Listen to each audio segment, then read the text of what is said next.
The greatest mistake you can make in life is to be continually fearing you will make one. Elbert Hubbard. My friends, the way we get over that is, of course, we encourage you early on to start practice trading. How do you do that? Well, you fill out your trade worksheet. You put in your entry point. You go ahead, you use the widgets that are here at TradingView over on this side. You set up your long position or short position, whether you're going long, that is hoping that the ETF or stock is moving up, or the opposite is what you put in when you are going short. That is, you believe that the stock or ETF is going down. And here we go. I was at the wrong spot. This is the short position.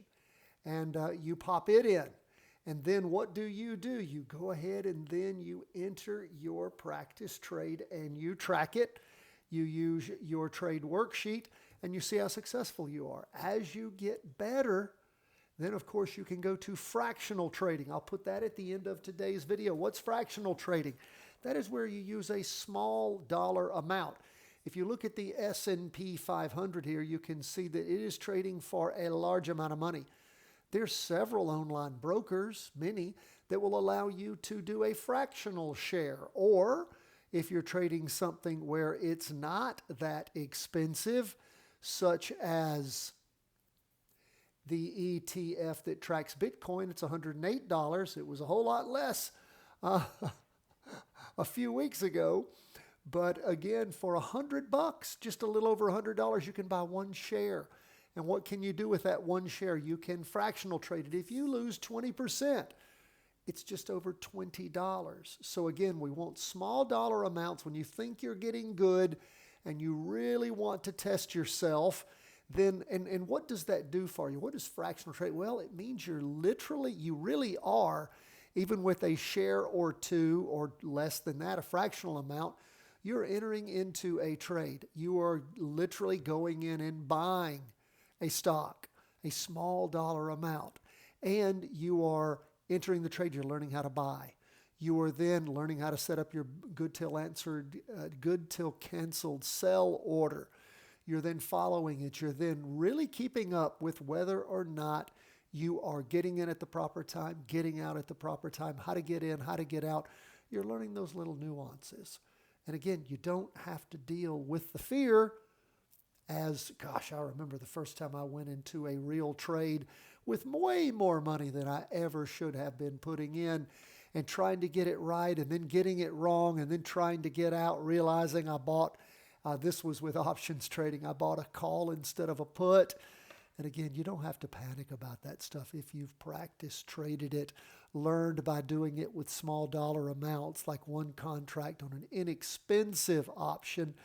And then if you make a mistake, no big deal. You just sell it, get yourself out, take a little loss, and then move on. And it's just a few pennies or a few dollars. You're not doing it with crazy real amounts. And then once you've done it long enough, my friends, you get used to it. And you're not fearful anymore. So again, don't worry about this stuff. It's not rocket science. It's charting art, as we say.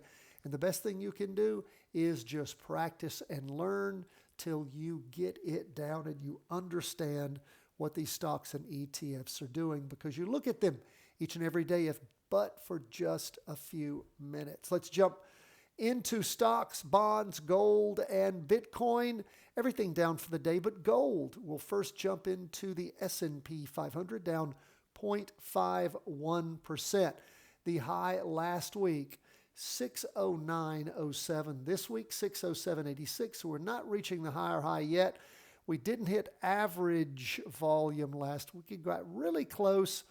And of course, this week starting off, didn't have average volume in the morning, had more than average in the afternoon as the market turned over, heading down harder. We have a small green candle on the 2-day, not a lot of volume there. And of course, we've got a small green candle on the first day of the week on the weekly chart. And we can see that we are moving in line with our trend line, so that's good to see. We'll see how the week continues to move on. Now, the S&P We'll move from there to the NASDAQ 100. And as we look at the NASDAQ 100, we can see that, again, the candle itself is popped up above the trend line. It's down more than the S&P. It's down 0.78%. You can again see the high last week was 526.72. This week, 526.35, so not quite as high. Not seeing a lot of volume starting the week off, below volume in the morning and afternoon. On the half-day chart, we had a doji in the morning and then down move, still well above the weekly trend line on both the 2-day and the half-day and even the weekly. So we'll keep an eye as stocks pull back some on Monday after we've had, several weeks of nice up movements. Nothing to be worried about there. We'll just watch, wait, and see. What about 20-year U.S. government bonds? They've had 2 good weeks, slowing down as we start the week, not reaching the high of last week yet, but we are sitting on that trend line. We have a doji that's formed the first day of the latest 2-day candle, down in the morning, further down in the afternoon, down overall, like I said, almost 1%, 0.92% for the day. So we'll keep an eye on 20-year U.S. government bonds, see how much they will continue to rally. And gold starting off with a little green candle, up 0.99%. Again, we've seen gold sort of tracking along red candles the last 2 weeks, small ones, little green candles so far. You can see where it popped at the morning, blew some of that off in the afternoon, higher than average volume in the morning, lower than average volume in the afternoon. And again, a good ways away from average volume. It'd have to be quite a rally day tomorrow to get up to that on the 2-day. And again, just sort of sliding sideways, if up a little bit for the day today. We'll watch gold and see just if the down move that we saw take place really strongly back on the week beginning the 11th of November, and then the sideways sort of downward slide over the last couple of weeks is coming to an end. Is gold going to rally, or is it just going to sort of die on the vine and move down? Lastly, we will take a look at Bitcoin. This is HODL, the Bitcoin ETF. And as we start the week off, we can see it started weaker. We're not staying on the prior trend line. We're just barely below it. We do have a green candle, but again, down for the day strong, 5.23%. We can see we have a red spinning top trying to push right through that weekly trend line on the 2-day chart, first day of the latest 2-day candle. Half-day chart, down in the morning, further down, pushing through the weekly trend line in the afternoon. So we'll see.